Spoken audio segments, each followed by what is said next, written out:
Hello guys, welcome back to Boring Historian. Tonight we are not going to be walking through a great battle or the court of a powerful king. We are going to a place far more common and far more intimate, the medieval dinner table. Imagine you are sitting down to your humble evening meal. The centerpiece, as always, is a thick, dense slice of dark bread. It is the smell of home, the taste of survival, the very symbol of life itself. But hidden within that simple, comforting loaf is a world of unseen and often terrifying danger. What you're about to hear might stick with you. It will almost certainly make you look at your clean, safe, and boringly predictable morning toast with a profound and newfound sense of gratitude. If you're picking up what I'm putting down, go ahead and hit that like and subscribe button. I love seeing how far these stories travel. So whether you're just starting your day in the United States or listening from somewhere else around the globe, please drop your location and your local time in the comments. Alright, find your quiet space, let the outside world fade, and let's begin our journey. You are sitting down to your meal, and before you lies the foundation of your entire world. It is a piece of bread. In your society, bread is not merely a food, it is the food. It is the primary source of your calories, the fuel that gives you the strength to work the fields from sunup to sundown. It is the measure of your wealth, your security, and your survival. In a good year, the loaf is large. In a bad year, it is small, and the threat of starvation is never far away. The humble loaf on your rough-hewn wooden table is the center of your universe. But this universe is a treacherous one. This symbol of life is, in fact, a vessel for a host of hidden dangers, some of them accidental and unavoidable, others deliberate and malicious. Some of these dangers will grind you down over the course of a lifetime. Others have the power to kill you or drive you mad after a single meal. Let us first explore the slowest, most patient, and most inevitable danger lurking in your daily bread: the grit.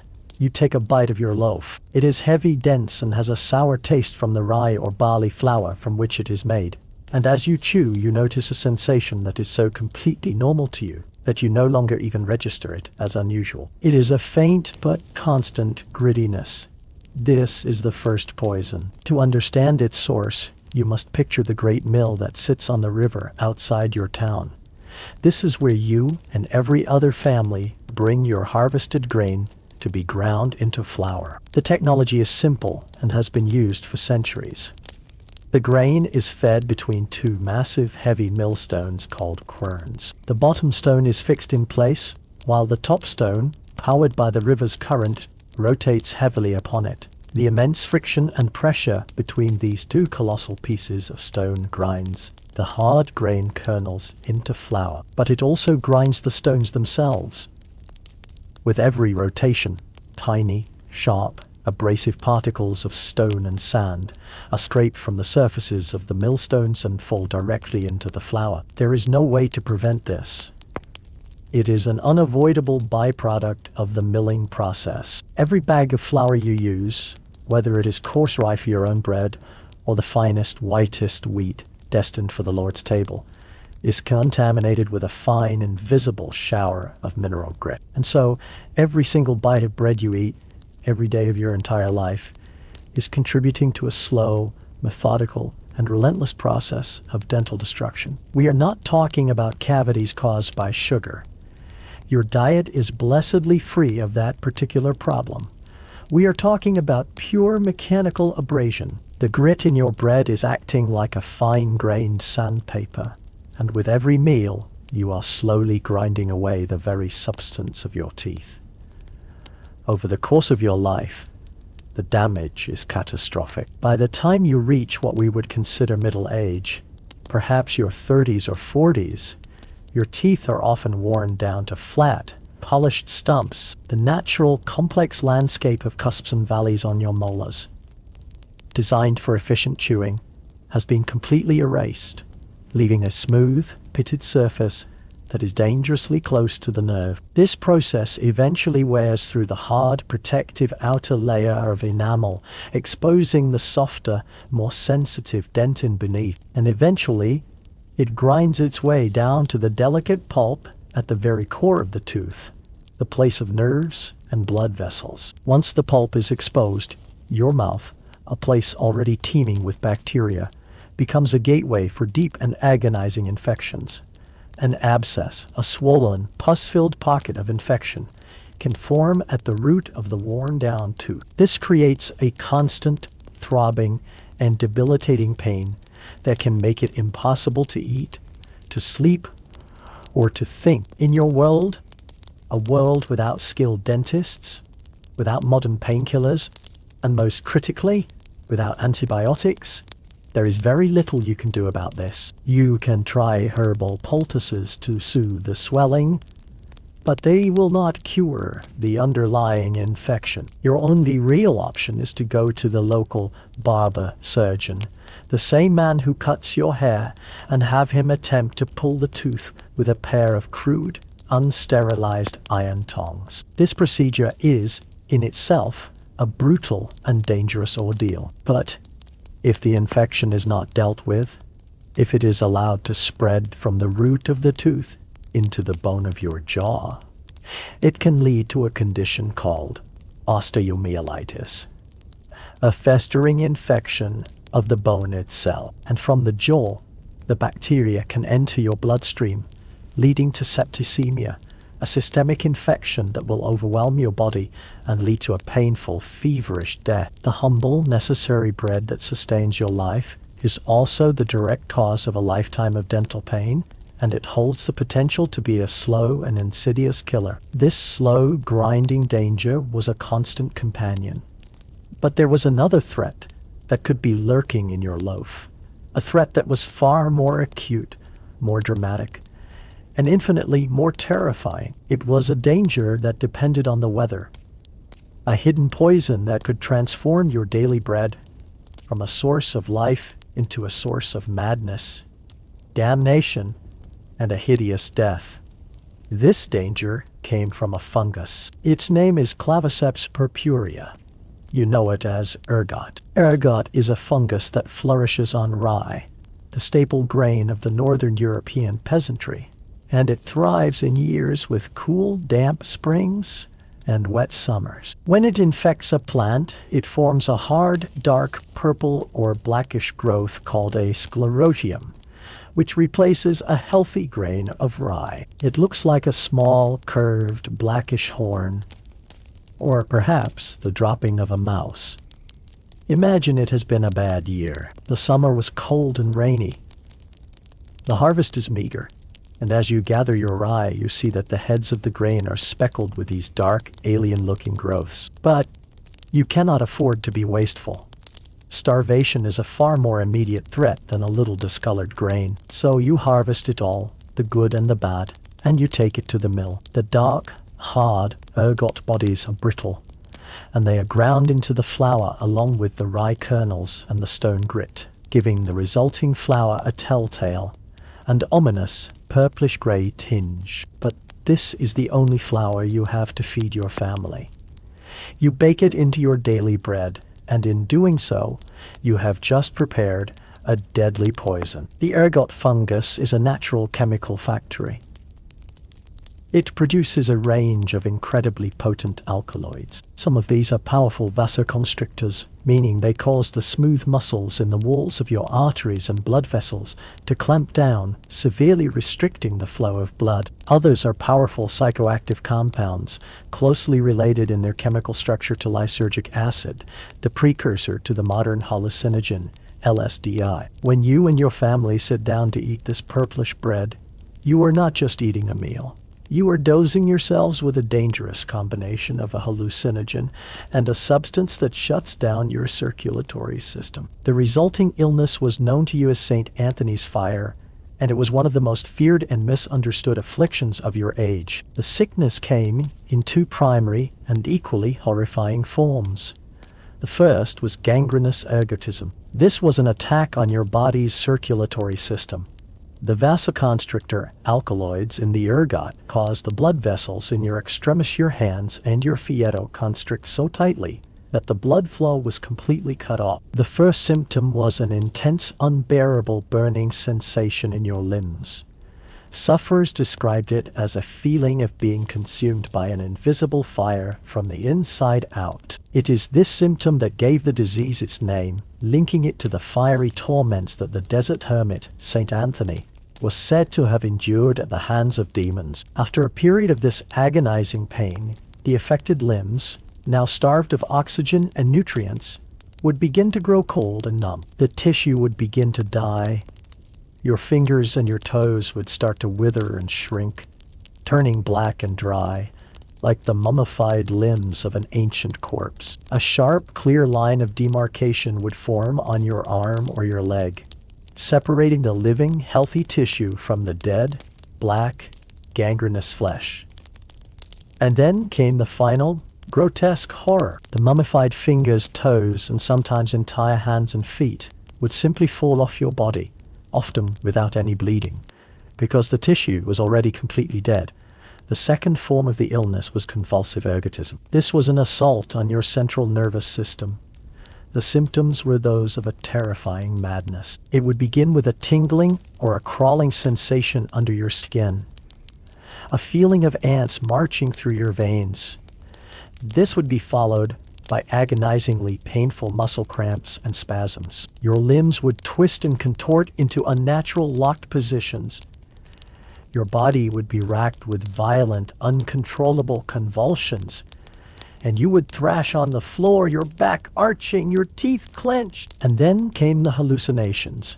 Your mind would be plunged into a vivid waking nightmare. You would see terrifying visions of demons with fiery eyes and monstrous beasts clawing at your skin. You would feel yourself to be on fire, or believe that you were being attacked and bitten by invisible animals. Your speech would become a stream of nonsensical babbling, punctuated by screams of terror.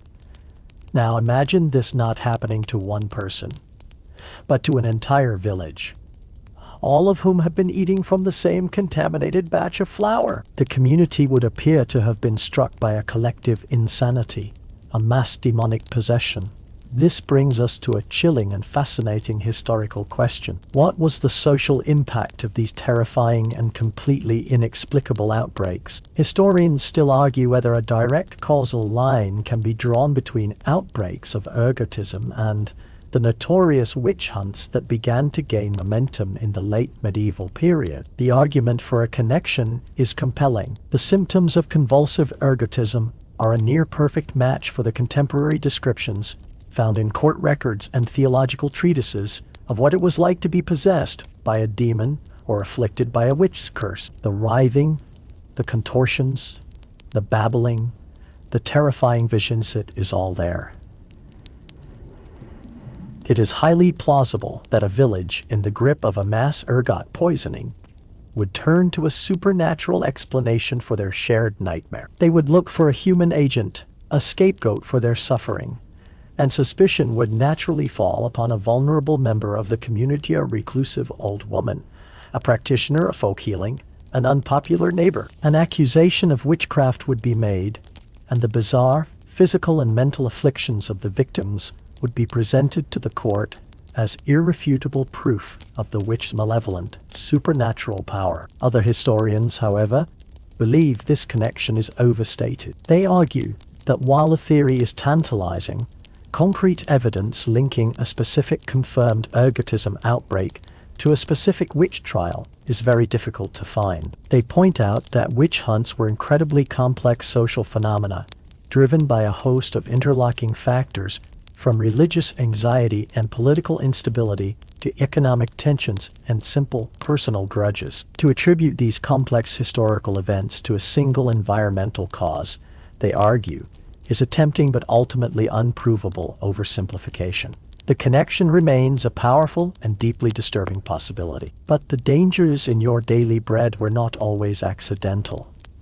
While the grit from the millstone and the fungus from the field were unavoidable hazards of nature, there were other dangers that were the result of deliberate human greed and deception. This was the danger of adulteration, The miller who ground your grain might have a magic thumb, knowing just how to press on the scales to cheat you on the weight of your flour. More dangerously, to increase the weight of his product, he might deliberately add a scoop of fine, clean sand to your sack of grain before he milled it. A fraud that was almost impossible for you to detect, but one that would only worsen the inevitable damage to your teeth. The baker was another prime source of deception. He might sell you loaves that he knew were underweight. He might use cheaper flours like those made from ground peas or beans, and pass the bread off as being made from more expensive rye or wheat. But the worst bakers would add completely inedible, and sometimes dangerous, fillers to their dough to bulk it up and stretch their precious flour. The most common fraud was the addition of chalk dust to a dark flour to make the resulting bread look whiter and more like the expensive bread of the nobility. Other fillers included sawdust, fine clay, and even dirt from the bakery floor. You were paying for life-giving bread, but you were getting a mouthful of lies and filth. The authorities, as we shall see in more detail later, were well aware of these frauds and waged a constant battle against them, with inspectors and humiliating public punishments for those who were caught. But the practice was widespread, and so you sit at your table, contemplating the humble loaf that is the center of your meal and the center of your life. It is your sustenance. It is your best hope against the ever-present threat of starvation. But it is also a vessel of hidden and manifold dangers. Every bite contains the accidental grit that is slowly and methodically destroying your teeth, exposing you to a future of chronic pain and potentially deadly infection. In any year with a cold and rainy summer, that same loaf might contain the accidental poison of a hallucinogenic fungus that can send you into a world of madness and cause your limbs to rot from your body. And if your miller or your baker is a dishonest man, your bread might also contain a deliberate addition of sand or chalk or sawdust, a fraud that cheats your purse and further insults your health. The staff of life is also a potential weapon against you. And this was just the bread.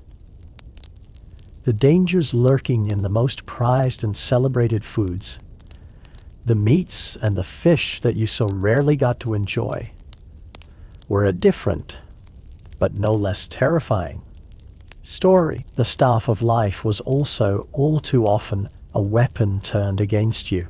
This single, most basic foodstuff of your world was a constant daily gamble. But the hidden dangers did not stop with bread.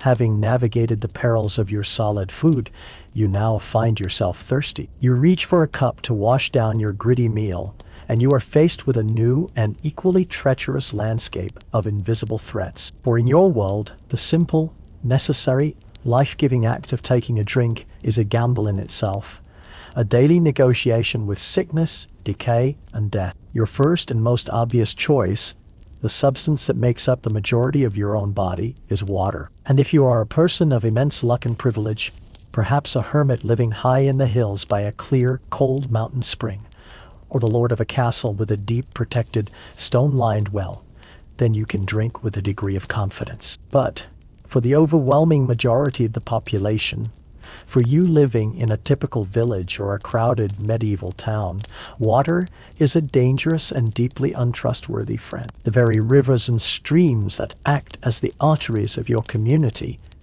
that power your mills and provide a path for trade, are also, unfortunately, your community's open sewers. To truly understand the danger, you must imagine the journey of a river as it passes through a medieval town.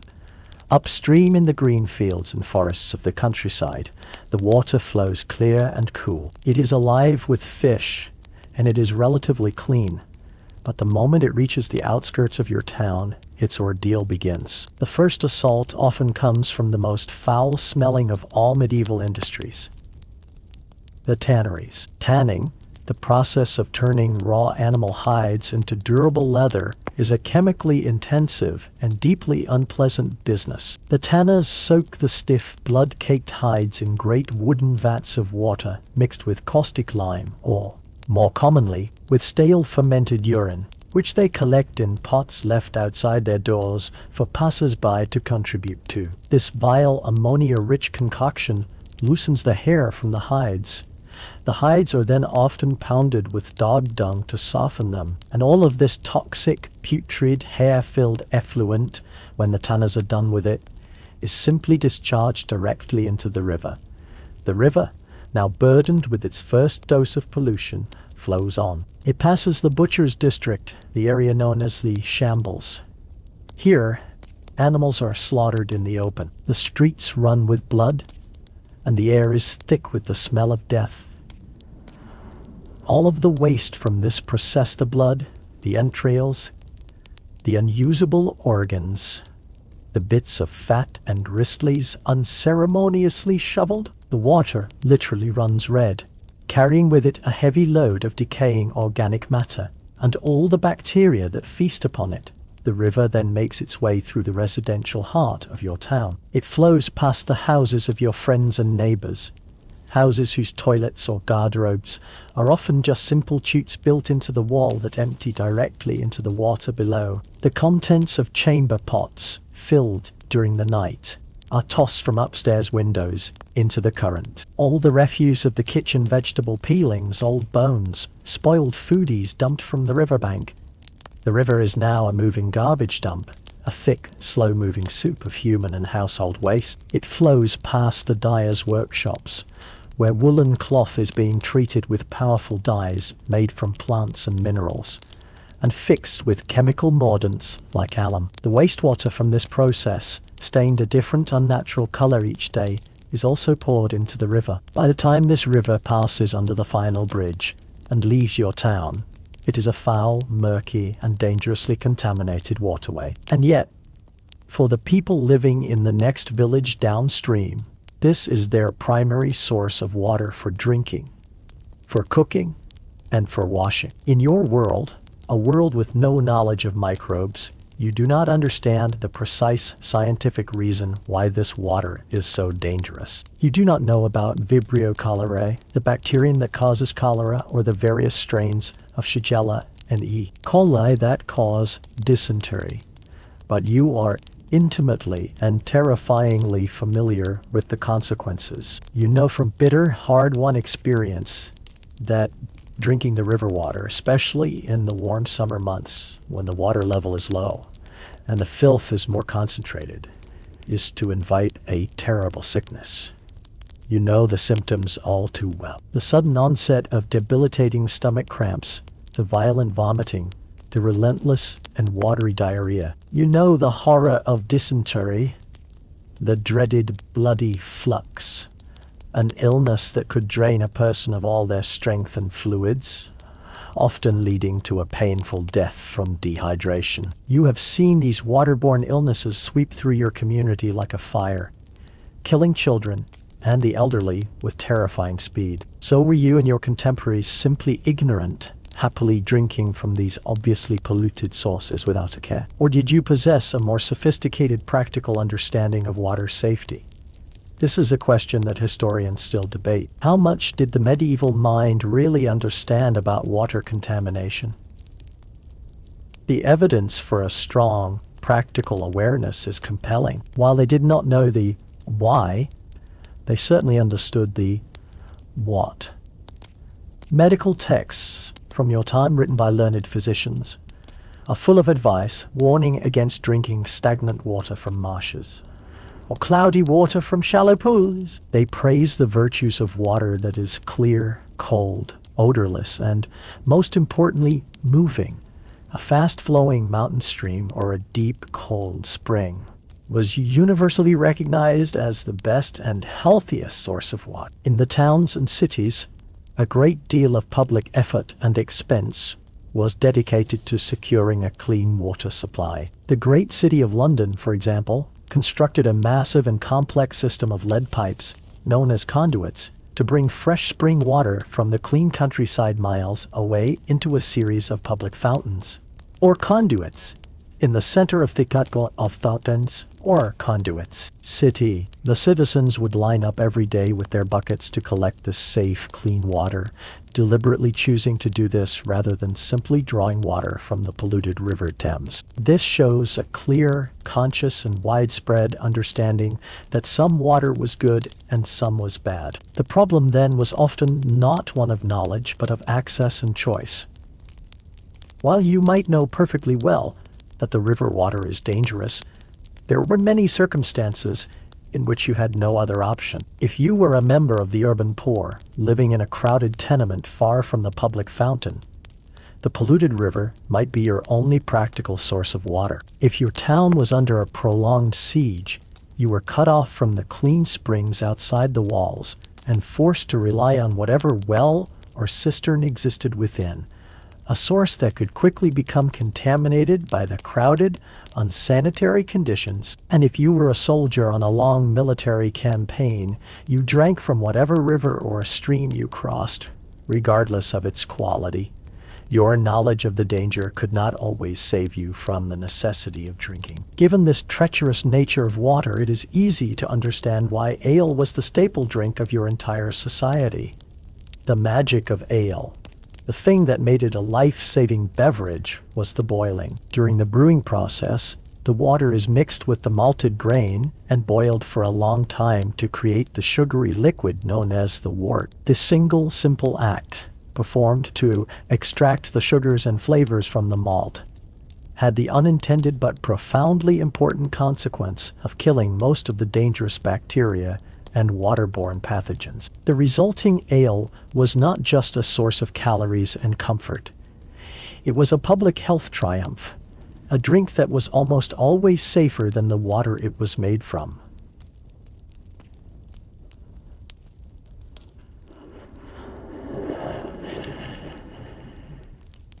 Almost all for your ale, in your world, was not a perfectly stable and reliable product. It carried its own set of hidden dangers, born from the very nature of how it was made. The key difference between your ale and modern beer is the absence of hops. Hops, the cone-like flowers of a climbing plant, contain acids that are a powerful natural preservative. In your unhopped ale, this preservative is missing. This means that your ale is an incredibly perishable product, with a shelf life more like fresh milk than modern beer. It had to be brewed in small batches by the housewife, the alewife, and consumed within a few days before it inevitably spoiled. And because all brewing was done in a domestic setting, in open-topped wooden vats, using equipment that was shared and difficult to clean, your precious batch of ale was constantly at risk of being infected by the wild yeasts and bacteria that filled the air of your home. The most common and heartbreaking of these infections was from a bacterium called Acetobacter. This organism is a specialist. It loves alcohol. If it gets into your barrel of ale, it will consume the alcohol that the yeast has so helpfully produced and convert it into acetic acid, the main component of vinegar. You could go to bed one night with a barrel of perfectly good, strong ale, and wake up the next morning to discover that you are now the proud owner of a large quantity of sour, undrinkable ale vinegar. This was a culinary disaster, a waste of expensive grain and firewood. To go for a refreshing drink of ale and get a mouthful of vinegar instead must have been one of the great common disappointments of medieval life. Other bacterial infections were just as unpleasant. They could cause the ale to become ropey, a condition where the liquid becomes thick, viscous, and slimy, pouring from the cup in a long, disgusting strand. While drinking this sour or ropey ale was probably not as deadly as drinking raw sewage, it was certainly not good for you. It could cause significant stomach upset, cramps, and sickness. The safe drink was not always so safe. Your other beverage options were limited and carried their own risks. Wine was generally safer than ale due to its higher alcohol content, but it too could spoil and turn to vinegar. And as we have seen, wine was a prime target for adulteration by dishonest merchants, who might add toxic sugar of lead to mask its sourness. And then there was milk, a symbol of purity and health. But in your unpasteurized world, it was a biological minefield. It was a primary vector for transmitting diseases from your animals to your family. A single cup of raw milk from a seemingly healthy cow could be carrying the bacteria that cause bovine tuberculosis, a chronic, wasting disease, or brucellosis, the source of the mysterious and debilitating undulant fever. And so, you are thirsty. You stand in your home, and you contemplate your choices. Do you risk the water from the river and pray you are spared the bloody flux? Do you drink the milk and pray the cow is not sick? Or do you drink the ale and pray it has not turned to sour, slimy vinegar in the barrel overnight? Every single act of quenching your thirst is a small but potent gamble. Your best defenses are a strong constitution, a discerning nose, and a great deal of luck. This daily gamble with your drink was a constant background threat to your health. And this threat from invisible pathogens and spoilage was magnified when you turned to the products of your own farm, animals the meat from your pig, the cheese from your cows, milk which carried their own host of parasites, toxins, and diseases. Every single act of quenching your thirst is a small but potent gamble.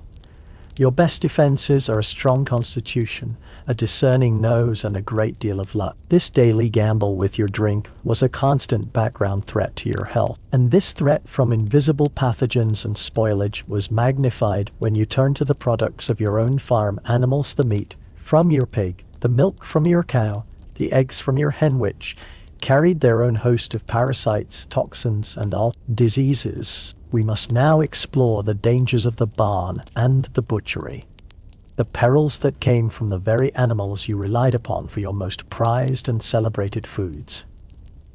For you, a commoner in the medieval world, meat is the ultimate luxury. It is a rare and festive food, a symbol of wealth and status that is far removed from your daily diet of bread and pottage. Your primary source of meat comes not from a butcher's shop, but from the single pig your family has carefully raised throughout the year. This pig is a living savings account, a walking larder that you have fattened on kitchen scraps, forage nuts, and whatever else it can find. The slaughter of this pig in late autumn, around the Feast of St. Martin, or Martinmas, is one of the most important economic events of your year. It is a time of brief feasting on the fresh offal, a welcome change from the usual fare. But more importantly, it is a time of intense and desperate labor. In your world, a world without the magic of refrigeration, you are faced with a monumental challenge. You have 100 kilograms or more of fresh, perishable meat, and it will all begin to rot within days if you do not act quickly. You must now wage a frantic war against the invisible forces of decay, using the only weapons you have, salt and smoke. The vast majority of your precious pig, from its hams and shoulders to its belly and back, must be preserved. The most common method is salting. This is not a delicate seasoning. It is a full-scale chemical assault designed to dehydrate the meat and create an environment where the bacteria that cause spoilage cannot survive. You might use a dry cure, taking massive handfuls of coarse gray salt and rubbing it deeply into every crevice of the meat before packing the cuts into a wooden barrel between yet more layers of salt. Or you might create a brine, a supersaturated solution of salt and water, so dense that a fresh egg will float on its surface. Into this intensely saline bath, you submerge the pieces of pork, where they will soak for weeks. Another common method is smoking. You might hang the sides of bacon or the hams high up in the smoky rafters of your own cottage. Here, for weeks and months on end, they are slowly dried and cured by the constant passage of the wood smoke from your central hearth, which deposits a layer of natural antibacterial chemicals on their surface. These preservation techniques are brutally effective. They will allow the meat from this one pig to last your family for the better part of a year. They also transform the meat into something that a modern person would find almost inedible. It becomes tough, dry, and so intensely salty that it must be soaked in fresh water for hours sometimes even days, before it can be cooked and eaten. But this very process of preservation, which is so essential for your survival, carries its own set of hidden dangers. The first and most ironic danger is the salt itself. Even after a lengthy soaking, the residual sodium content of your preserved meat is enormous. A lifetime of eating this kind of food would put a tremendous strain on your body, contributing to kidney problems and high blood pressure, conditions you would not understand but whose effects you would certainly feel. A more immediate danger was the threat of invisible invaders lurking within the meat itself, particularly in the pork that is your primary staple. Pigs can be hosts to a number of parasites that are perfectly happy to make a home in the human body. One of the most common was the pork tapeworm. If the meat was not properly cured or thoroughly cooked, you could ingest the parasite's larvae. These would then hatch in your intestines and grow into an adult tapeworm, a horrifying segmented creature that could live inside you for years, growing to a remarkable length, all the while absorbing the nutrients from your food and causing weakness, abdominal pain, and malnutrition. An even more unpleasant parasitic infection was trichinosis. This was caused by a tiny roundworm called Trichinella spiralis, whose larvae could be encysted in the muscle tissue of the pig. When you ate the contaminated pork, the larvae would hatch in your stomach, mature into adults in your intestines, and then their offspring would burrow out through your intestinal wall and into your bloodstream. From there, they would travel throughout your body, eventually forming new cysts in your own muscle tissue. The resulting disease was a mysterious and agonizing ordeal. The initial symptoms might be nausea and diarrhea, but these would be followed by a high fever, profound weakness, swelling of the face and eyes, and most characteristically, an intense, deep, and unrelenting pain in all of your muscles. This agonizing, long-lasting illness would have been completely baffling to your physician, who would have no concept of microscopic parasites and no way of connecting your suffering to the piece of pork sausage you ate a few weeks ago. But perhaps the most terrifying and silent killer of all was botulism. The bacterium that causes it, Clostridium botulinum, is common in the soil, and its spores can easily contaminate meat. These spores are harmless on their own, but they have a very specific set of requirements to awaken and become deadly. They need an environment that is anaerobic, free of oxygen, and that is low in acid and low in salt. And a piece of improperly preserved meat, particularly a sausage, can create these exact conditions. The inside of a thick sausage is an oxygen-free environment. If the sausage maker was stingy with the salt, or if the salt did not penetrate all the way to the center of a large ham, a small protected pocket could become a tiny perfect factory for the production of the botulinum neurotoxin, one of the most potent poisons on earth. The true horror of botulism is that it is a stealthy killer. It does not make the meat look or smell spoiled. The sausage or ham can appear perfectly fine, and its symptoms are not those of a typical stomach bug. A few hours after eating the tainted meat, you would not feel nauseous, but you might notice your eyelids starting to droop or your vision becoming blurry. You would then find it difficult to swallow or to speak. A creeping, symmetrical paralysis would begin to spread through your body, moving from your head and neck down to your arms and your legs. And finally, it would paralyze your diaphragm and your respiratory muscles, and you would die from slow suffocation, your mind often remaining perfectly clear until the very end. A sudden mysterious death like this, or a death that struck down an entire family after they had shared a particular meal, would never have been diagnosed as food poisoning. It would have been seen as the work of a human poisoner, a political assassination, or a case of witchcraft. And this leads to a debate that historians still have today. How common was this invisible killer?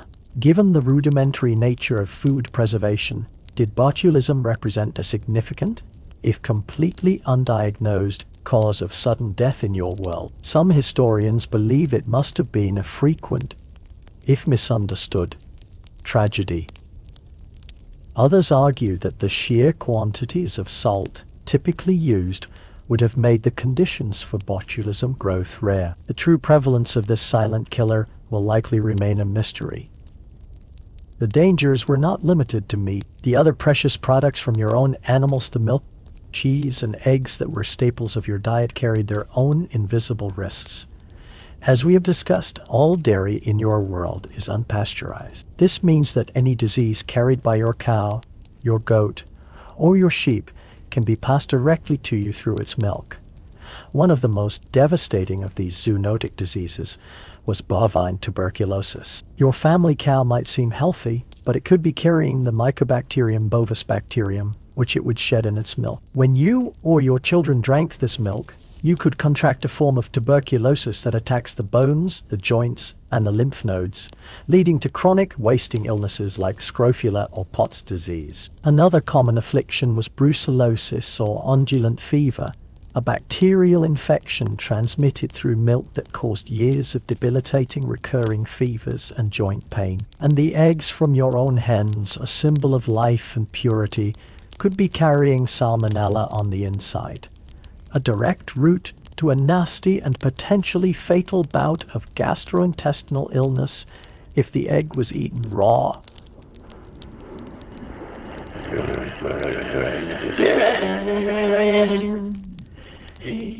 Strangely, you were partially protected from some of these dangers by the flawed medical theories of your time.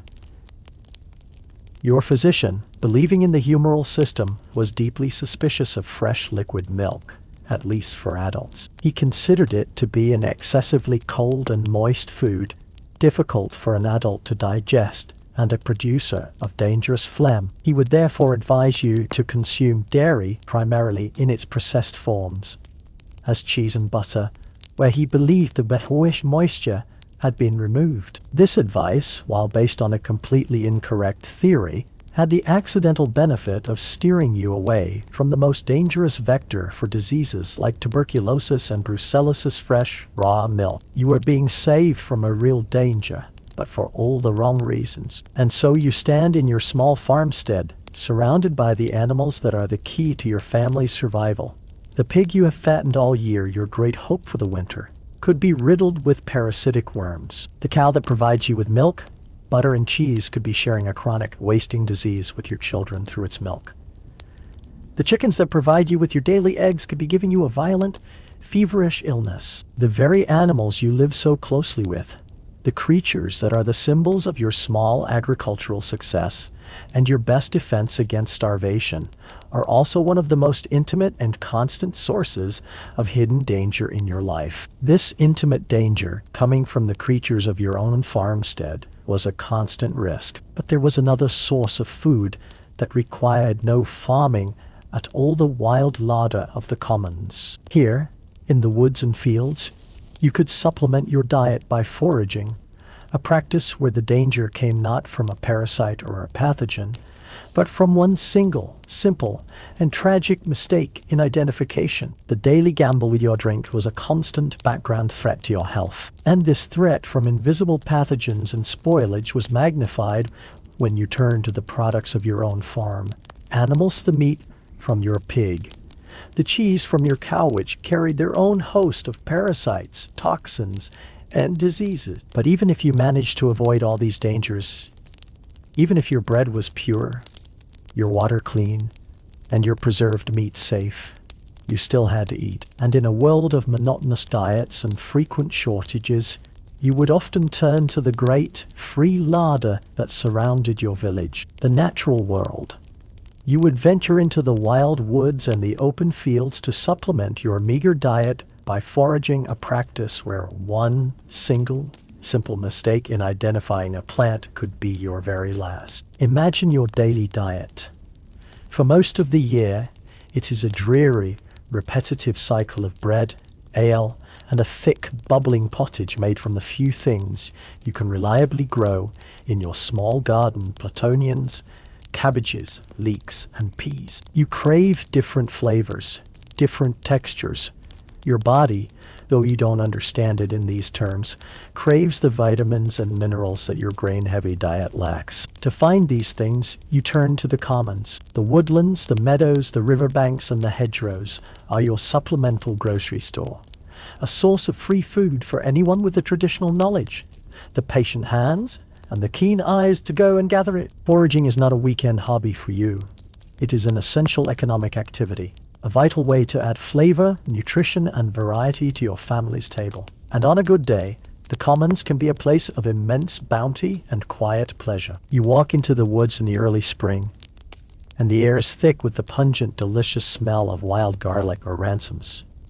You gather great handfuls of the broad green leaves to chop into your pottage, giving it a savory kick. You know how to carefully pick the young, tender leaves of the stinging nettle, which, once boiled for a few moments, lose their sting entirely and become a delicious, iron-rich green, not unlike spinach. In the summer meadows, you find the sharp, lemony tang of sorrel to add a bright note to a sauce. The hedgerows and the edges of the forest are a treasure map of berries. You find the tiny, intensely sweet wild strawberries, a treat of almost unimaginable luxury. You gather wild raspberries, blackberries, and the tart purple sloes that you will use to flavor your gin in the autumn. In the fall, you shake the hazel trees and gather the nuts, and you compete with the squirrels for the walnuts. You undertake the long, laborious but essential process of gathering acorns from the great oak trees. You know that they are full of bitter tannins that make them inedible, but you possess the ancient, passed-down knowledge of how to leach them.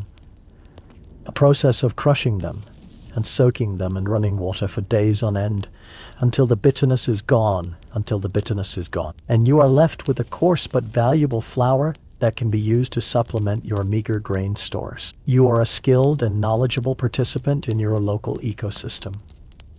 But how do you know these things? How are you so certain that the leaf you are about to put in your basket is the delicious wild garlic and not the leaf of a poisonous lily?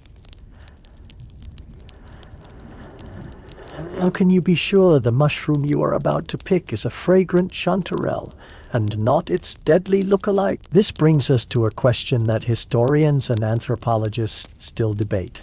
Just how sophisticated and reliable was the traditional ecological knowledge of a medieval peasant like you? One school of thought argues that your knowledge was immense, profound, and almost infallible.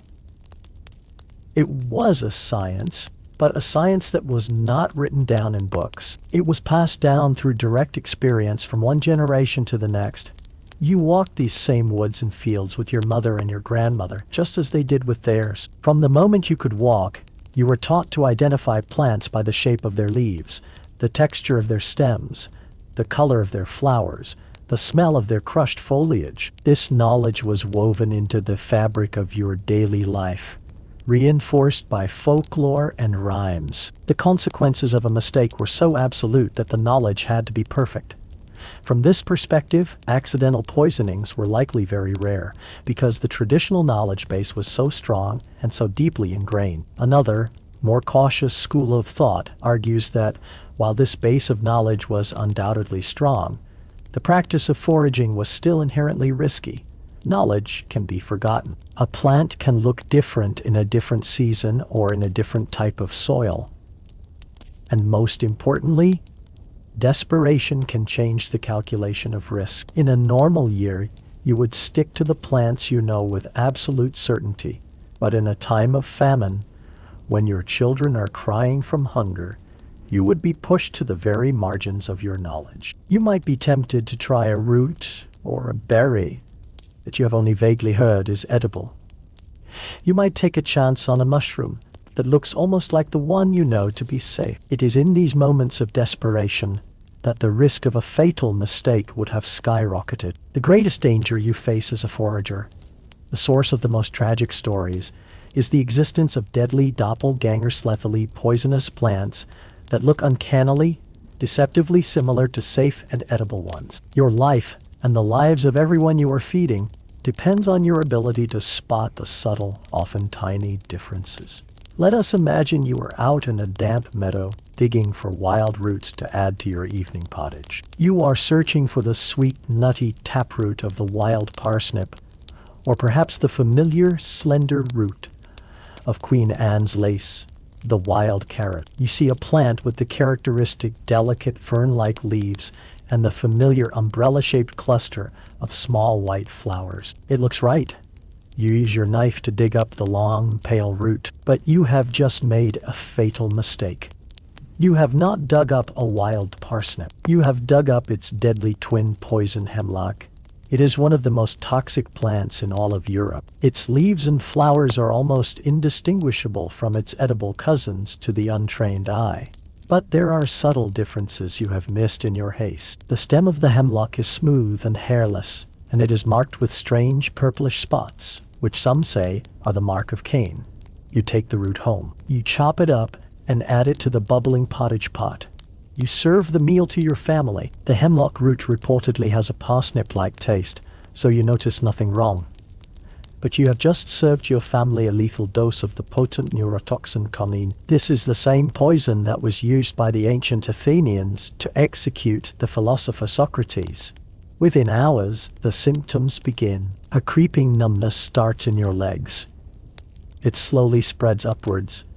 A chilling paralysis that you are powerless to stop. Your mind remains horribly clear as your body becomes completely unresponsive.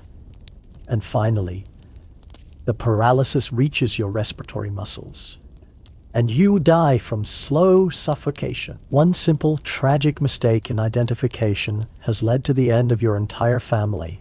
Let us imagine another scenario. Your young child is playing at the edge of the woods.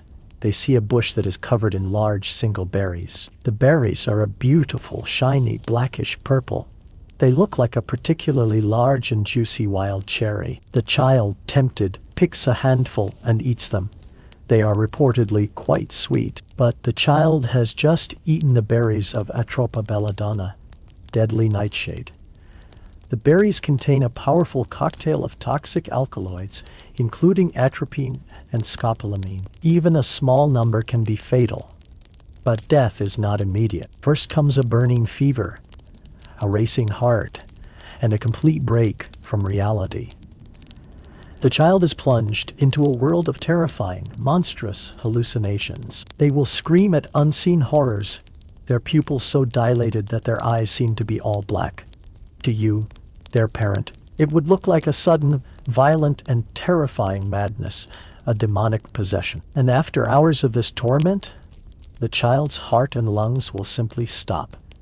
And then there is the ultimate forager's gamble. Mushrooms. For every delicious edible fungus, there is a poisonous look-alike. And there is one, in particular, that is the silent and beautiful agent of death in the woods. It is a member of the Amanita family, known by terrifyingly poetic names like the Destroying Angel or the Death Cap. It looks clean, white, and innocent, very similar to some common and perfectly safe field mushrooms. And to make matters worse, it is reportedly quite delicious. But this mushroom contains a class of toxins called amatoxins, and they are masters of delayed lethality. You and your family might eat a stew made with these mushrooms for your evening meal. They taste wonderful. You feel perfectly fine. You go to bed. You wake up the next morning, still feeling fine. You begin to think you have found a delicious new source of food. And then, a full day, or even 2 days after you ate the meal, the trap springs. The first stage begins with violent, agonizing abdominal cramps, vomiting, and diarrhea. This may last for a day. Then, strangely, you seem to get better. This period of apparent recovery is the cruelest trick of all, because while you think you are getting well, the amatoxins are silently and systematically destroying the cells of your liver and your kidneys. After a day or two of this false hope, the final stage begins. Your skin turns yellow with jaundice, you fall into a delirious state, and then a coma, followed by a slow, agonizing, and certain death. There is no cure. There is no antidote.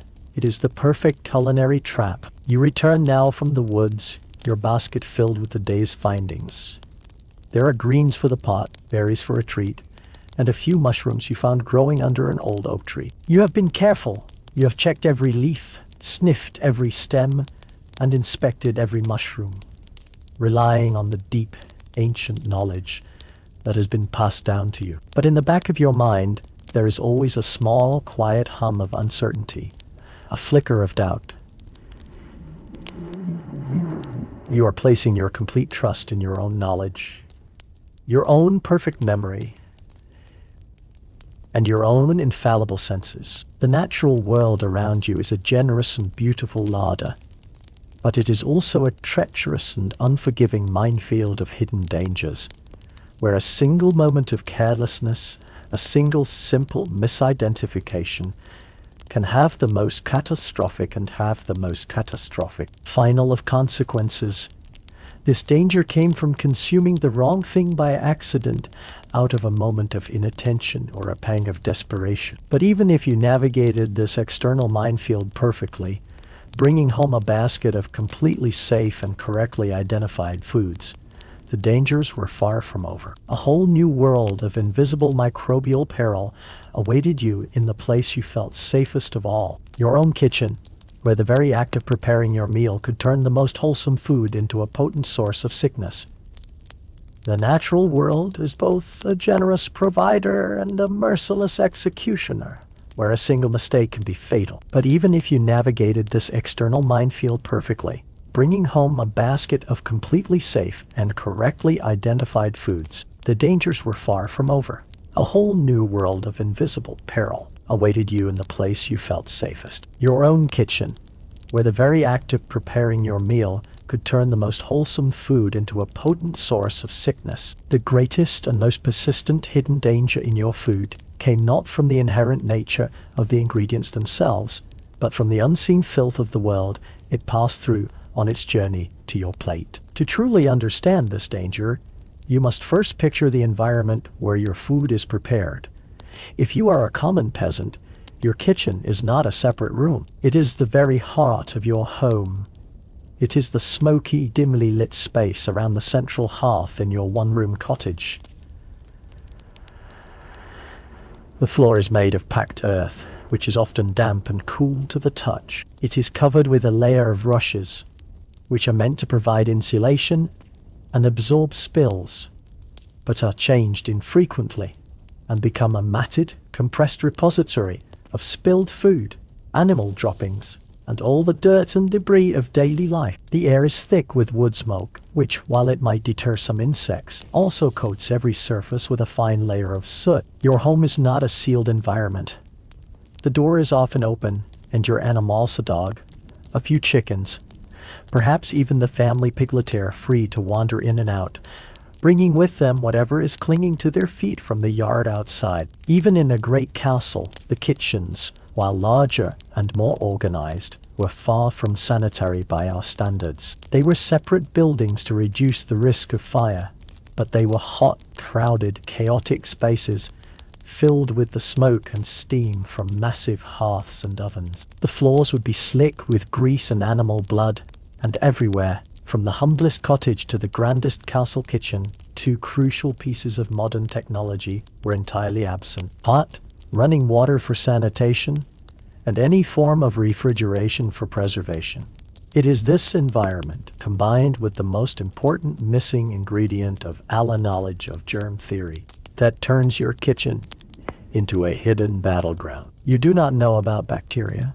You do not know about viruses. The concept that a living creature, a microscopic organism too small for you to see, could be the cause of a deadly illness is a fantasy far stranger than any legend of a dragon or a goblin. In your world, as we've explored, sickness is an internal imbalance of your humors, or a punishment from God, or the result of breathing in a foul-smelling miasma. You cannot fight an enemy you do not know exists, and so you live, cook, and eat in the midst of a constant, invisible microbial war. Let us follow you now as you prepare a typical family meal, and let us watch, with our modern scientific eyes, as the invisible dangers multiply at every step of the process. You are fortunate today.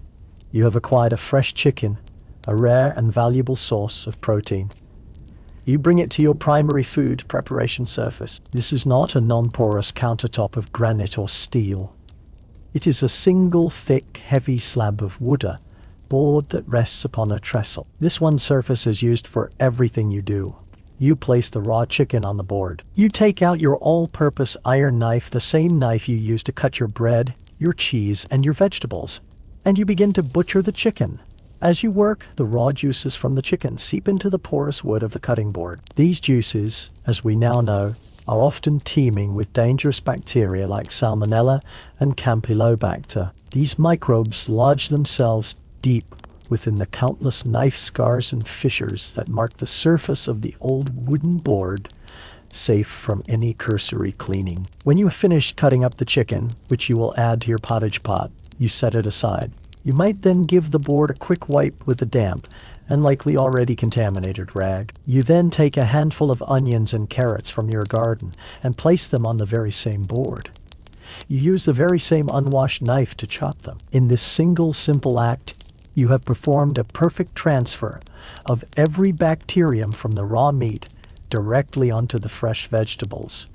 Some of these vegetables may be eaten with less cooking than the meat, and the bacteria will survive. You then wipe your hands on your woolen apron, an apron that might only be washed once a week, and you go to ladle some water from the bucket into your cauldron. Your hands, the knife, the rag, the board, and your apron are now all contaminated, and with every move you make, you are unwittingly spreading these invisible enemies throughout your entire cooking and eating environment. The modern, almost fetishistic obsession with kitchen hygiene, the color-coded cutting boards, the antibacterial sprays, the constant hand-washing would seem to you to be a form of baffling and pointless madness. And now we must confront the most energetic, efficient, and unavoidable vectors of disease in your entire household: the common houseflies. In the summer months, your home is filled with them. They are a constant, buzzing, irritating presence that you wave away with an annoyed hand. You see them as a simple nuisance, a sign of the season. You do not see them for what they truly are: tiny, winged vehicles for filth and pestilence. A single fly's journey to the food on your table is a horrifying microbiological tour of your immediate environment. It likely began its day feasting upon the steaming fresh pile of horse manure in the lane outside your cottage. From there, it might have paid a visit to the rotting offal pit behind the butcher's stall, or the open, stinking latrine pit at the edge of your village. Its tiny, hairy legs, its spongy, liquid-sucking mouthparts, and its entire body are covered in a microscopic film of this putrefaction, a living, thriving layer of pathogens. This fly now buzzes cheerfully into your home. It lands on the piece of chicken you are about to cook. It walks across the surface of the cheese you have left out. It lands on the rim of the cup from which your child is drinking. And with every single step it takes, it is depositing its payload. It is a tiny, six-legged delivery service, efficiently transporting the bacteria from the dung heap directly onto your family's dinner. The dangers continue with the way you must store your food. Without refrigeration, you are engaged in a constant and ultimately losing battle with temperature. The concept that a modern food safety officer calls the temperature danger zone, the range between approximately 5 and 60 degrees Celsius, where the bacteria that cause food poisoning multiply at an alarming, exponential rate, is a concept that is entirely unknown to you. But it is the environment in which your kitchen permanently exists. Your larder is a cool cupboard, but on a warm day, it is a perfect incubator.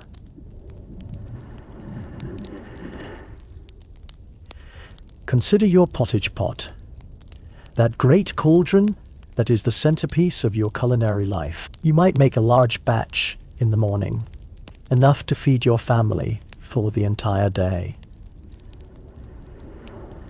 The initial, long boiling of the pottage, often for hours on end, would indeed kill most of the active bacteria that were introduced during its preparation. But the danger comes when the pot is taken off the fire and sits cooling by the side of the hearth.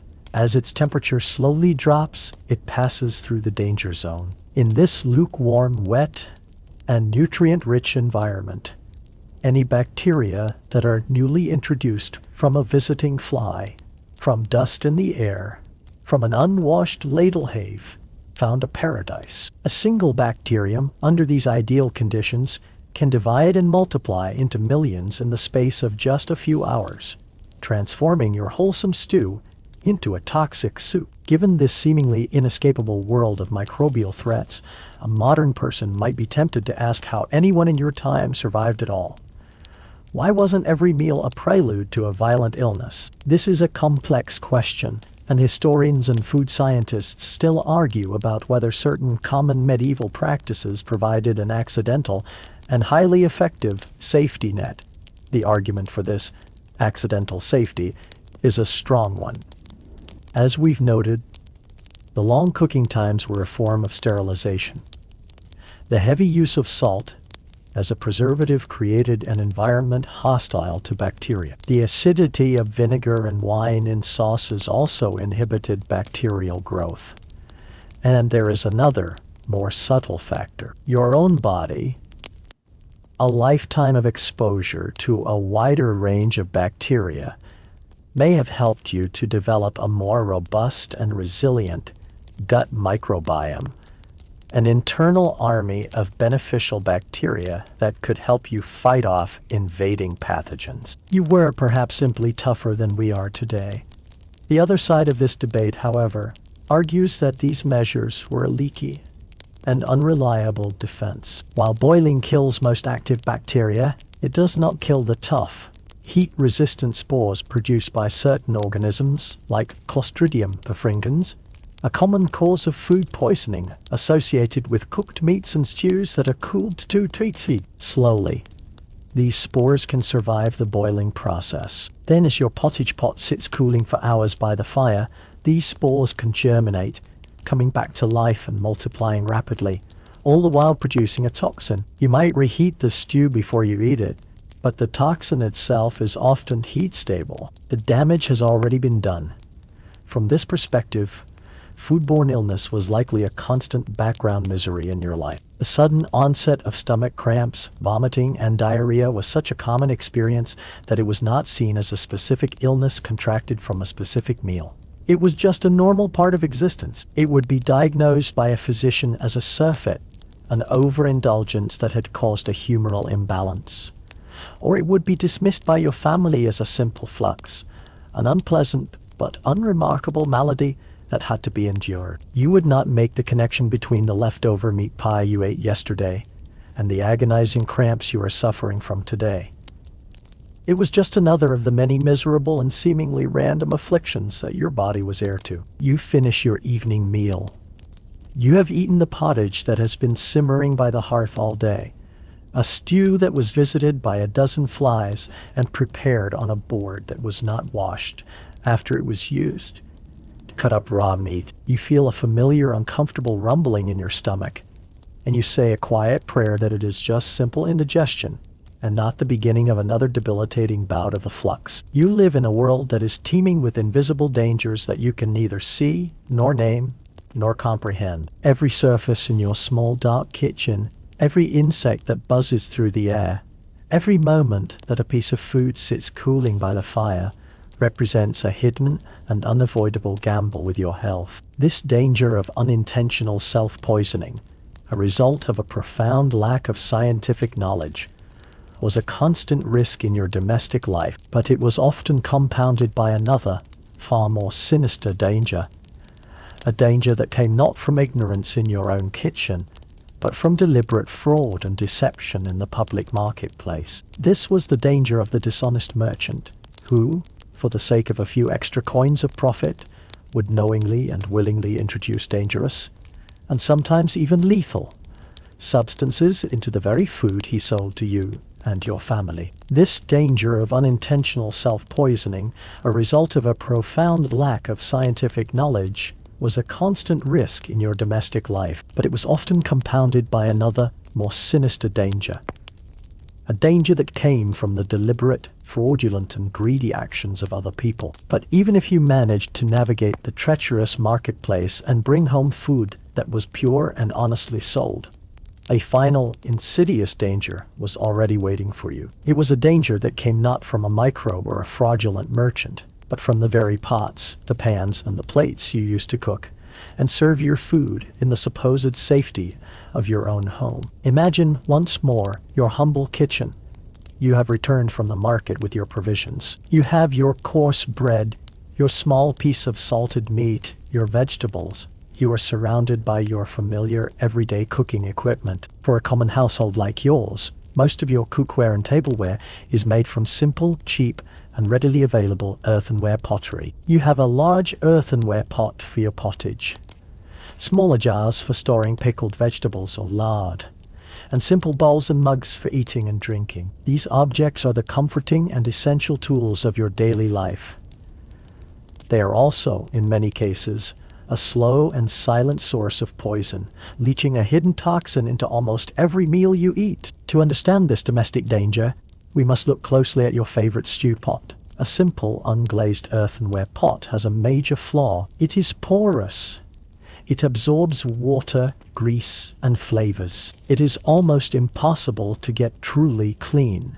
The tiny pores in the fired clay can become a permanent refuge for bacteria, a problem we have already touched upon. To solve this issue, to make their pottery waterproof, easier to clean, more durable, and more attractive, medieval potters would coat their wares in a glaze. The cheapest, most reliable, and therefore most common glaze available to them was made with a lead oxide base. When this lead glaze is fired in a kiln, it melts and fuses to the surface of the pot, creating a smooth, glossy, and impermeable finish.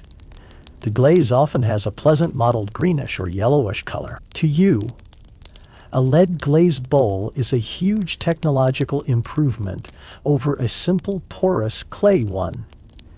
It holds your soupy pottage without seeping. It can be wiped clean with a cloth. It looks nicer on your shelf. It seems to be an unalloyed good. It is, however, a deadly deception. The danger lies in the hidden chemistry of the glaze itself.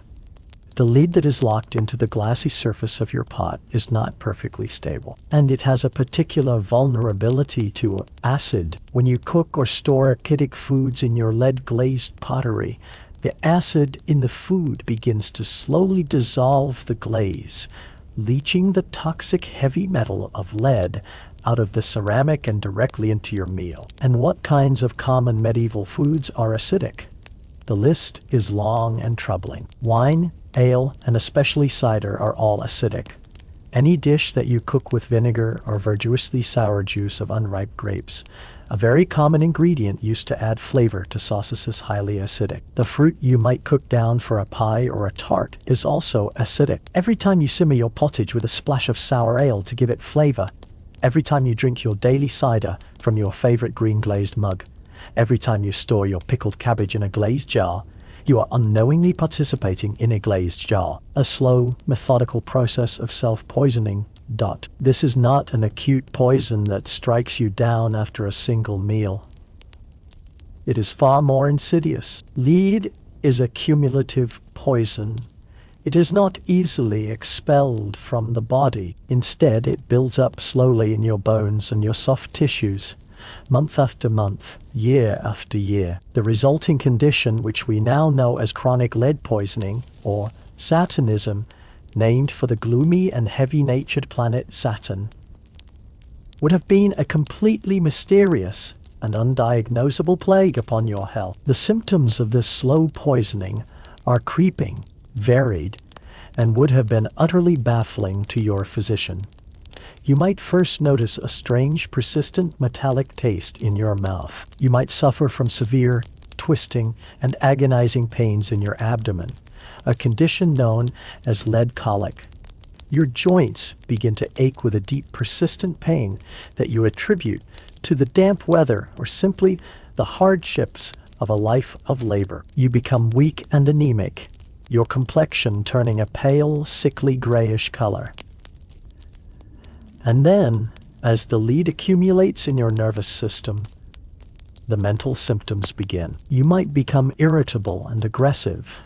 You might suffer from memory loss and a growing sense of confusion. In your children, whose developing brains are even more vulnerable, the effects are devastating, causing learning disabilities and permanent developmental problems. And in the final stages, for a person who has been exposed to high levels for a long time, it can lead to tremors, seizures, a descent into madness, and a slow, painful death. You would never suspect the true culprit.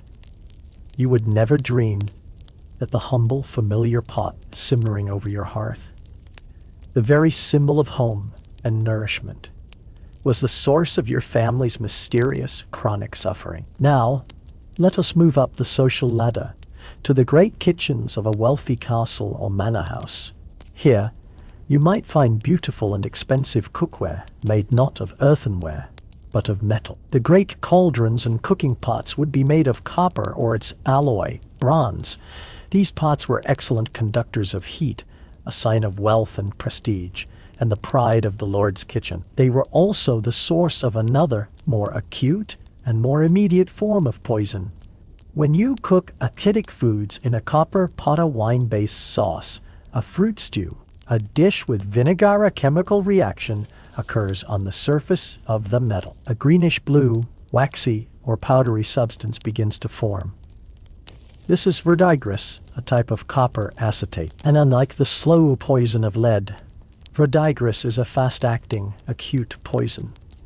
If it gets into your food, even in small amounts, it will make you violently ill very quickly. The symptoms are unmistakable: severe nausea, projectile vomiting, agonizing stomach cramps, and diarrhea. Because the cause and effect were so immediate and so obvious, you, as the cook in this great kitchen, would be well aware of the danger of verdigris. A significant and tedious part of your daily work, a task of immense responsibility, was the meticulous scouring of the copper and bronze pot. Before every single use, you would have to take sand or another abrasive, like the gritty horsetail rush plant, and you would have to scrub and scour the inside of the pots until every last trace of the toxic green patina was gone, and the copper shone with a bright rosy luster. It was a constant daily battle against chemistry. But if you were tired, or careless, or in a hurry, and you missed a small spot of the verdigris at the bottom of a great cauldron, or if a sour sauce was left to sit in a copper serving dish for too long, you could accidentally poison the entire noble household. The Lord, his lady, their children, and all their honored guests could be struck down with a sudden and violent illness, and the blame would fall squarely on you. So were you and your contemporaries completely oblivious to the fact that your own cookware could be poisoning you? Or did you have a practical, if unscientific, understanding of these material dangers? This is a question that historians and archaeologists still argue about. How much did the medieval mind comprehend about heavy metal poisoning? When it comes to the immediate and violent sickness caused by verdigris, the evidence for a high level of practical awareness is very strong. The sheer effort that was put into the daily scouring of copper pots, a task that is mentioned in household manuals of the period, shows a clear cause and effect understanding that the green stuff was dangerous and had to be removed. People knew from direct and deeply unpleasant personal experience that eating food with a greenish tinge from a copper pot would make you very, very sick. The danger of the lead glaze, however, was a different matter entirely. Because it was a slow, silent, and cumulative poison, its symptoms were chronic, varied, and had a delayed onset. It would have been almost impossible for you to connect the vague, persistent ache in your joints, or the recurring, griping pain in your gut, to the handsome green-glazed bowl you ate from every day. You would never make the connection. Your physician would diagnose your lead colic as a humoral imbalance, an excess of cold, melancholic black bile. He would attribute your neurological decay to the natural process of aging, or perhaps even to a curse. The true, humble, and ever-present source of the poison, the pottery itself, would remain completely invisible and unsuspected. The danger from heavy metals was not limited to your cooking pots. The very plates and cups you used could also be a source of poison. For the prosperous merchant or the lesser nobility, pewter was the tableware of choice. It had the satisfying gleam and heft of silver, but at a much more affordable price. But the pewter of your time was not the safe, lead-free alloy that is used today.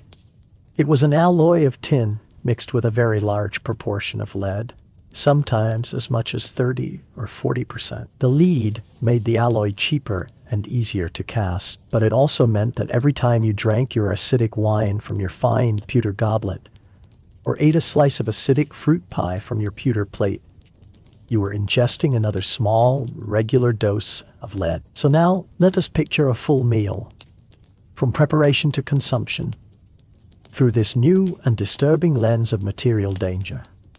The sour wine you will drink is being stored in a large, lead-glazed ceramic jug. From there, it is poured into your handsome pewter goblet, which is itself rich in lead. The main course is a savory stew, its sauce sharpened with vinegar. It has been simmering for hours in a great copper cauldron, and you must place your faith in the cook, hoping that she was meticulous in her scouring this morning. And finally, you eat this meal from a beautiful, glossy, green-glazed earthenware bowl, scooping up the stew with a pewter spoon. From the storage vessel to the cooking pot, from the plate to the cup, at every single point of contact, your food is being exposed to a silent and invisible infusion of poison. You sit down to your evening meal, served in the simple greenish glazed bowl that you have used every day for years. You feel a familiar, dull ache in your bones and a recurring twisting pain in your gut, which you attribute to a touch of melancholy, or perhaps cold humor you picked up from the damp evening air. You would never dream in a million years of blaming the humble, familiar, and trusted bowl itself. And yet, the very tools you use to prepare your food and sustain your life, the common pots and plates that are the symbols of your home and your hearth, are a hidden source of chronic, debilitating disease. This danger was a fundamental and inescapable part of your domestic environment, an enemy you lived with and ate from every single day of your life. But even if your food was pure and your pots was safe, the way you were advised to eat by the highest medical authorities of your day could, in itself, be a pathway to ill health, a diet designed not for nutrition, but to satisfy a bizarre and dangerous theory. The danger from a dishonest merchant was a threat born of human greed. The danger from the unseen filth of the kitchen was a threat born of human ignorance. But now we must explore perhaps the most insidious danger of all, a threat that was not accidental, nor was it malicious. It was a danger that came cloaked in the robes of wisdom and authority. It was the danger of following the very best medical advice of your day. We must now examine the perils of the humoral diet, a system where the path to good health was often paved with nutritional disaster. As we have established, in your world, there is no meaningful distinction between food and medicine. Every single item you consume is an active ingredient, a substance that will directly impact the delicate and volatile ecosystem of the four humours that reside within your body. The goal of a healthy diet, therefore, has nothing to do with abstract concepts like vitamins, minerals, protein, or calories. These ideas are centuries away from being discovered. The sole purpose of a healthy diet is to maintain the perfect, harmonious balance of your personal humours, or to consume foods with opposing qualities to correct an imbalance that is causing you to be sick. Every meal you eat is a medical prescription. To follow this prescription, you must first understand that every ingredient in your kitchen, every plant from your garden, and every animal from your farm has been meticulously classified by the great physicians according to its fundamental humoral qualities. The medical textbooks of your era contain vast and detailed lists, categorizing every known foodstuff as being either primarily hot, cold, wet, or dry, usually in a combination. This was the nutritional science of your age. Foods that are considered hot and dry are seen as stimulating, active, and caloric in nature. This category is home to many of the most pungent and the onions, the garlic, the leeks, and the radishes from your garden all fall into this category.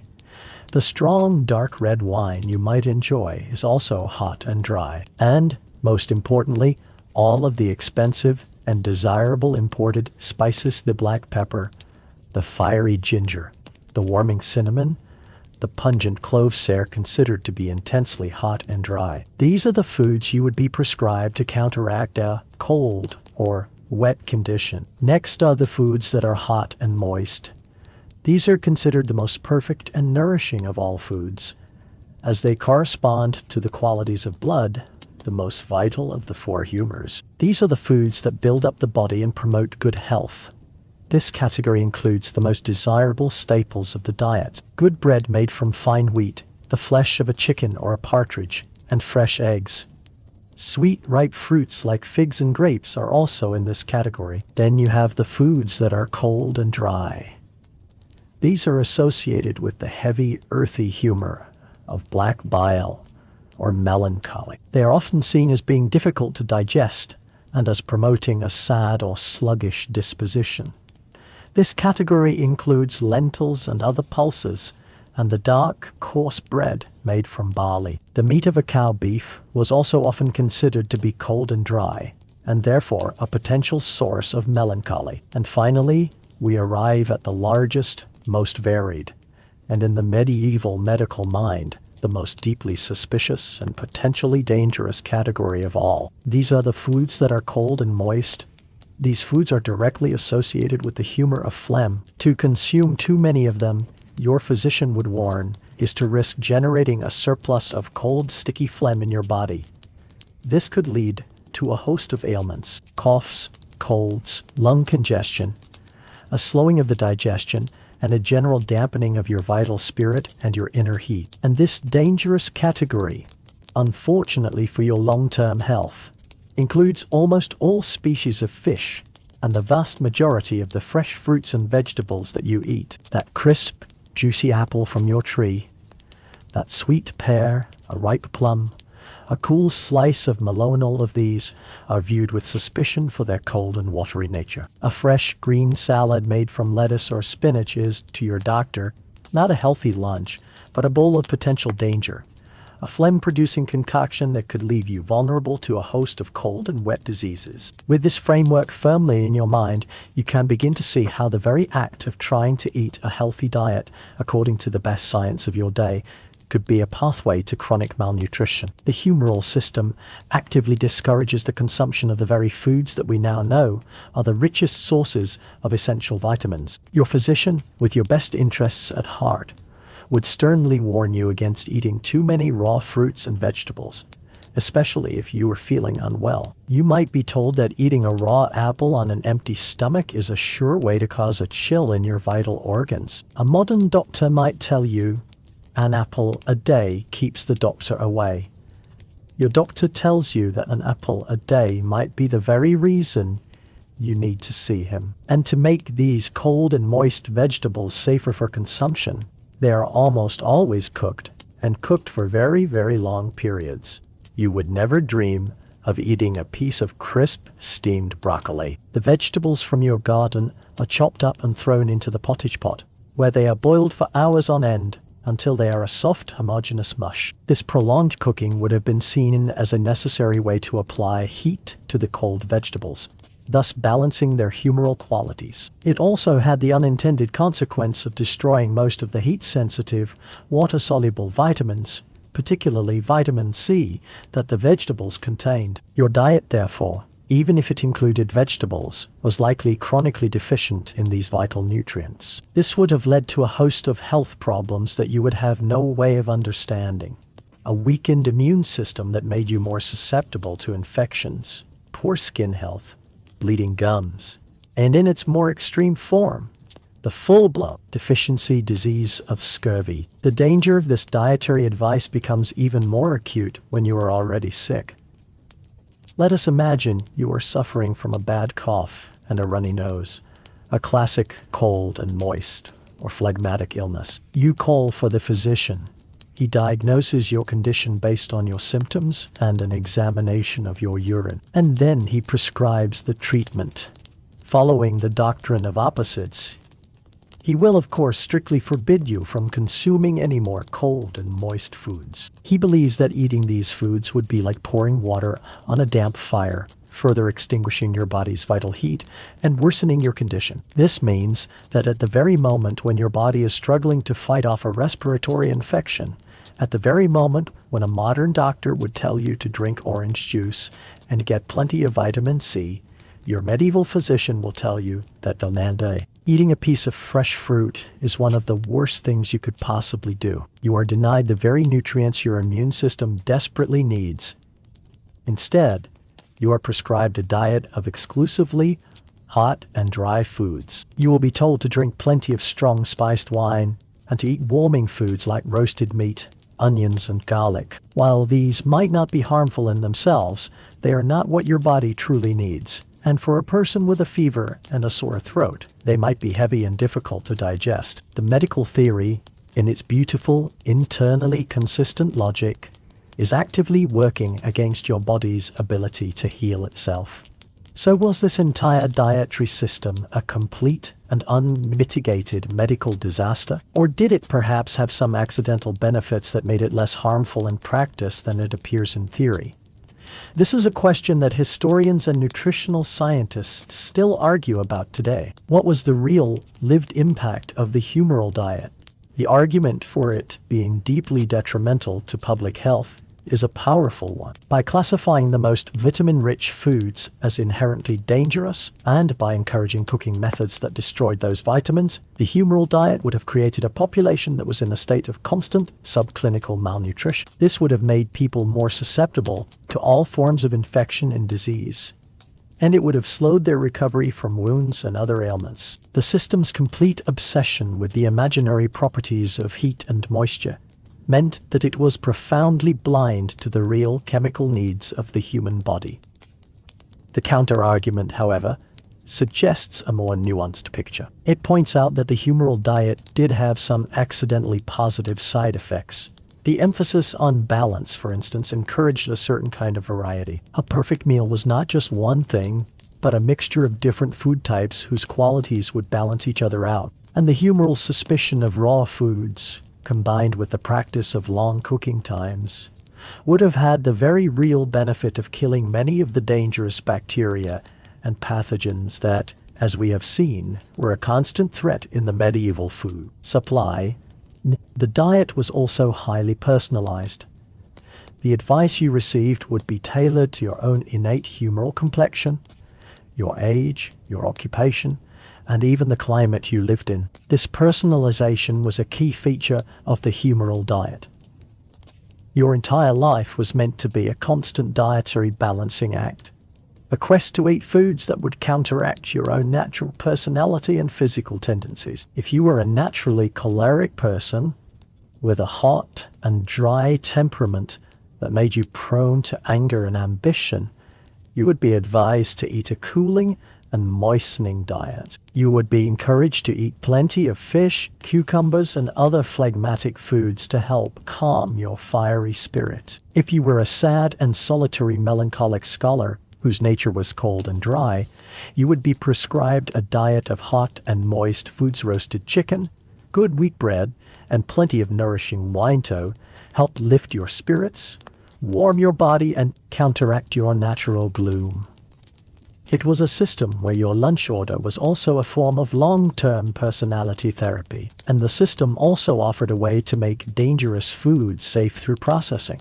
A cold, moist cucumber could be rendered humorally balanced by pickling it in hot, dry vinegar and spices. A cold, moist fish could be made drier and hotter by salting and smoking it.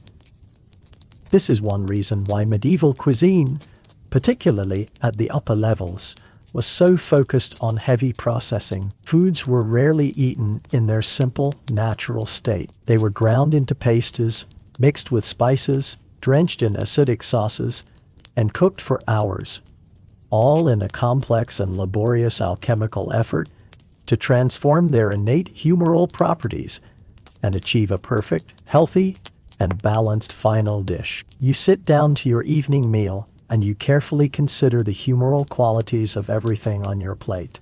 You see the fresh, crisp apple your child has picked, but you eye it with suspicion, fearing its cold and watery nature. You decide to leave it for now, perhaps to be baked in a pie later, a cooking method that will add some balancing heat. Instead, you choose a piece of dry bread and a small portion of well-spiced meat, confident that you are eating a healthy and scientifically approved meal that is perfectly suited to your sanguine temperament. You are following the best medical science of your day, a complex, ancient, and deeply logical system that is designed to protect your health and to ensure a long life. You do not know, and you could not possibly know, that this very healthy diet is likely depriving your body of the essential nutrients it needs to function properly. You do not know that the advice you trust is based on a completely flawed understanding of the human body.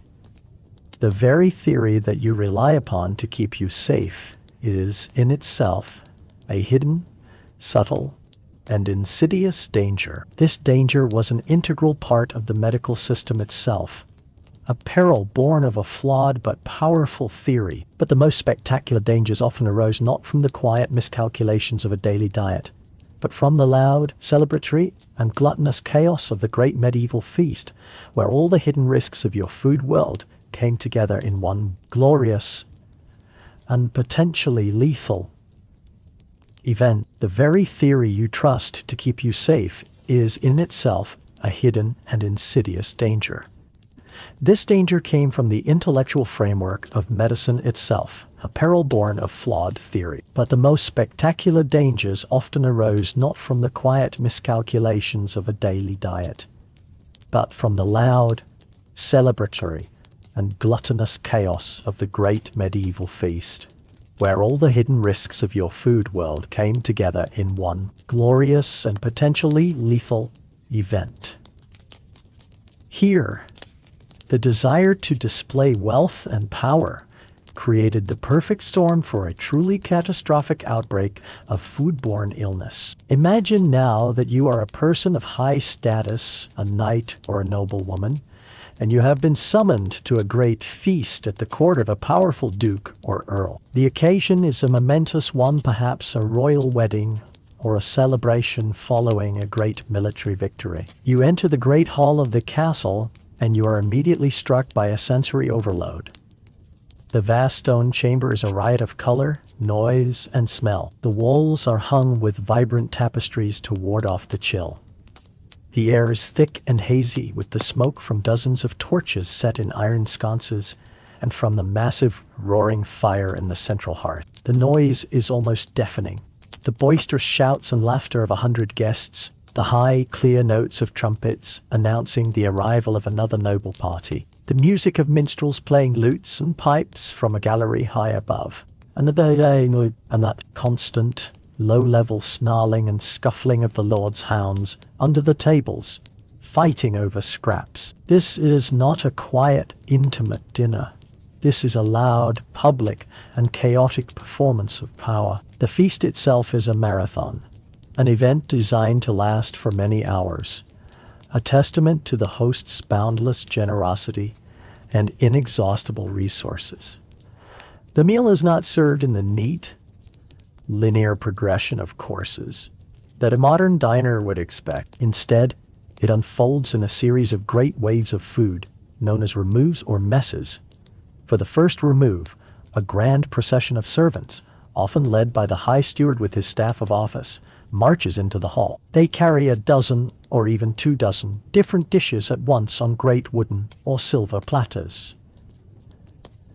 And all of these dishes are laid out on the long trestle tables simultaneously. And here, In this magnificent display of abundance, the hidden danger of the feast begins. All of this food, the great roasted meats, the complex savory pies, the shimmering jellies, the thick creamy custards will now sit on the table at room temperature for hours on end. The great hall, filled with the heat from the hearth and the body heat of 100 guests, is a giant open-air incubator. It is the perfect environment, operating squarely within the temperature danger zone, for the invisible world of microbes to begin its work of multiplication and spoilage. Let us take a tour of this magnificent and deeply treacherous table, and examine the unseen dangers lurking in each spectacular dish.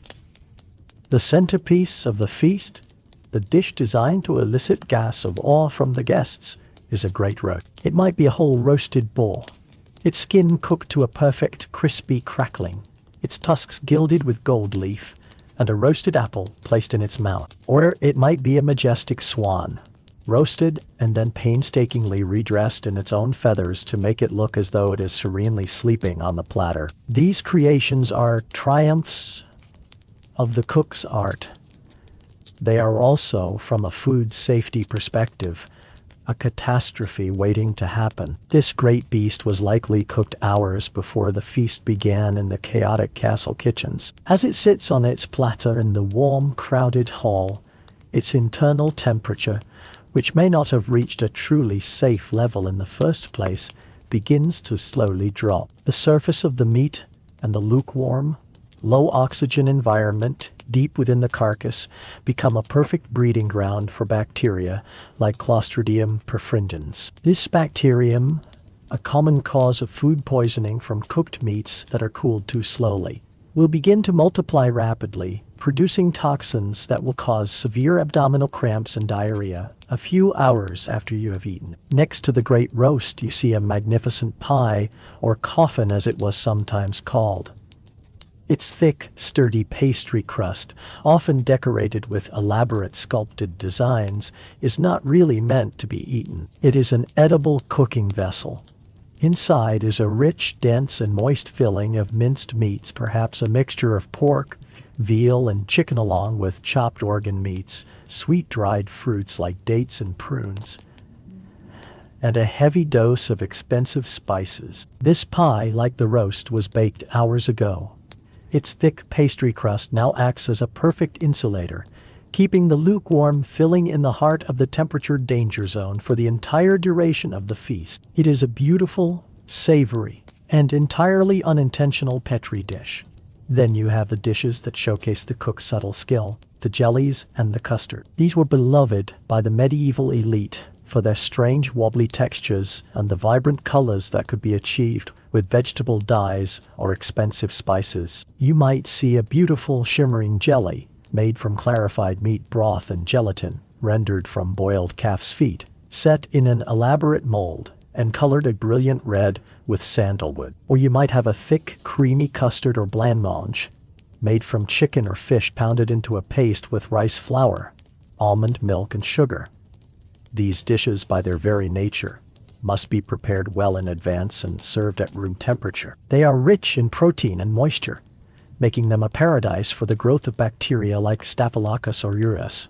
If a cook with a small infected cut on his hand prepared one of these dishes, he could contaminate the entire batch. The bacteria would then multiply happily as the dish sat on the table for hours, all the while producing a heat-stable toxin that could cause a sudden and violent bout of vomiting a few hours after being consumed. And what of those most spectacular showpieces, the re-feathered birds like the peacock in its pride? We have touched on this before, but it bears repeating in the context of food safety. Was this magnificent creature, a roasted bird that had been redressed in its own skin and brilliant feathers, actually meant to be eaten? This is a question that historians and food scientists still debate. One argument is that it was simply a non-edible centerpiece, a medieval version of an ice sculpture. The long, painstaking, hands-on process of cooling the bird and then using a paste of honey or flour to stick the feathers back on would have left the meat at room temperature for hours. making it an incredible food safety risk. It seems logical that this was just for show, and that a safer, freshly cooked version of the meat was served separately from the kitchens. However, some contemporary accounts and recipes do seem to suggest that these creations were, in fact, carved and eaten at the table. The act of partaking of the spectacle was part of the experience, but if you did, you were truly taking a gamble. You would be eating meat that was cold, that had been handled extensively by many people after being cooked, and that was attached to a skin that had been preserved with who knows what. It was the ultimate glutton's gambit. The very way you eat at this feast promotes the spread of invisible illness. You do not have your own personal plate and set of cutlery. You are eating from a trencher, that thick slice of stale bread, and you may be sharing it with your neighbor at the table. You use your own personal knife, which you have brought with you in a sheath at your belt, to cut pieces from the great communal platters of meat. You use your fingers to pick up food, and you dip your bread directly into the shared bowls of sauce that are passed around the table. In this environment, if even one guest at the table is sick, or has simply failed to wash their hands after using the latrine, this communal style of eating provides a perfect and highly efficient system for transferring germs and bacteria to everyone else.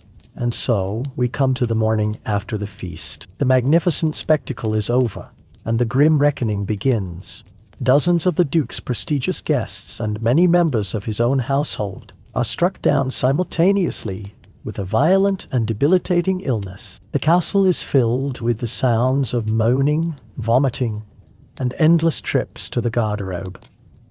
But no one, not even the most learned physician, would diagnose this as a case of mass food poisoning caused by poor food handling. The concept does not exist.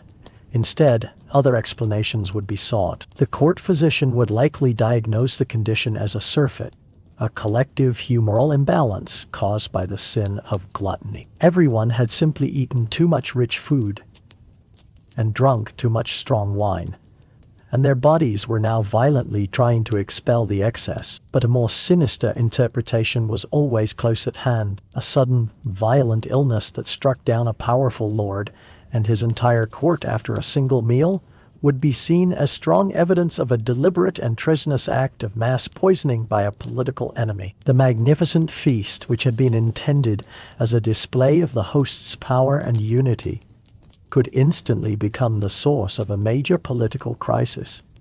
Accusations of treason and assassination would fly. The host might launch a full-scale investigation, rounding up and torturing his own kitchen staff to try and find the imaginary poisoner. The true culprits, the invisible bacteria that had been allowed to flourish on the lukewarm pies and the slowly cooling roast, would remain entirely unsuspected. You push your stool back from the feasting table. Your stomach is full to bursting with a dozen different kinds of rich meats, sweet custards, and spiced wines. The spectacle was magnificent. A true and unforgettable display of your host's wealth and power. And now, you can only retire to your chamber and pray that the deep pleasure of the evening will not be followed by a long and agonizing night of cramps and sickness. The great medieval feast, the ultimate expression of social status and worldly abundance, was also a perfect storm of food safety hazards. A glutton's gambit, where every spectacular dish was a gamble against the unseen world of microbe. The dangers were present in the grandest castles and in the humblest of cottages. But what about the food that was supposed to be the safest and most nourishing of all? The food of innocence itself. We turn now to the final hidden danger of your world. The peril that lurked in a simple cup of milk.